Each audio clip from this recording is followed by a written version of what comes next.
भारत में ऐसी कई मस्जिदें हैं जो पूरी दुनिया में बेहद मशहूर हैं। न सिर्फ दिल्ली बल्कि भोपाल, हैदराबाद जैसे शहरों में भी भारत की कुछ सबसे बड़ी मस्जिदें मौजूद हैं। आज हम आपको भारत की ऐसी ही कुछ मस्जिदों के बारे में बताने वाले हैं। आदाब, आप देख रहे हैं आवाज़ द वॉइस और मैं हूँ आपके साथ अमीना माजिद। हमारी हौसला अफजाई के लिए चैनल को सब्सक्राइब करना न भूलें। सबसे पहले हम बात करेंगे दिल्ली की जामा मस्जिद के बारे में। जामा मस्जिद भारत और दुनिया में बहुत मशहूर मस्जिदों में से एक है। इसे मुगल बादशाह शाहजहां ने 1656 के बीच बनवाया था। उस वक्त मस्जिद के निर्माण में करीब 10 लाख रुपए खर्च किए गए थे। लाल बलुआ पत्थर और संगमरमर से बनी मीनार 135 फीट ऊंची है, जो इसे भारत की सबसे बड़ी मस्जिद बनाती है। अब हम बात करेंगे मक्का मस्जिद हैदराबाद के बारे में, जो देश की सबसे बड़ी मस्जिदों में से एक है। मक्का मस्जिद हैदराबाद भारत में स्थित एक मस्जिद है और ऐतिहासिक इमारत है।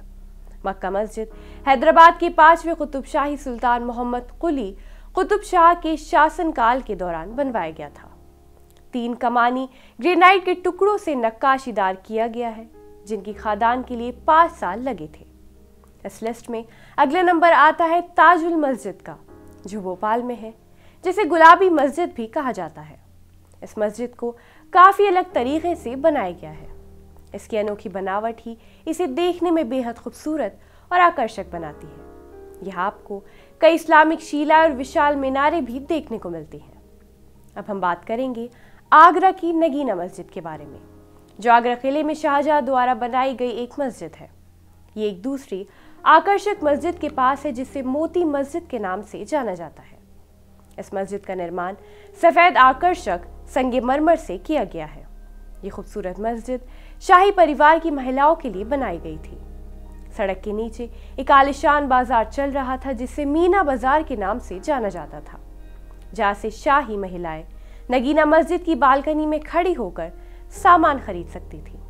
इस लिस्ट में अब हम बात करेंगे काबुली बाग मस्जिद के बारे में, जो पानीपत हरियाणा में है, जिसे 1527 में पानीपत की पहली लड़ाई में सुल्तान इब्राहिम लोधी पर अपनी जीत को चिन्ह करने के लिए सम्राट बाबर द्वारा 1527 में बनाया गया था।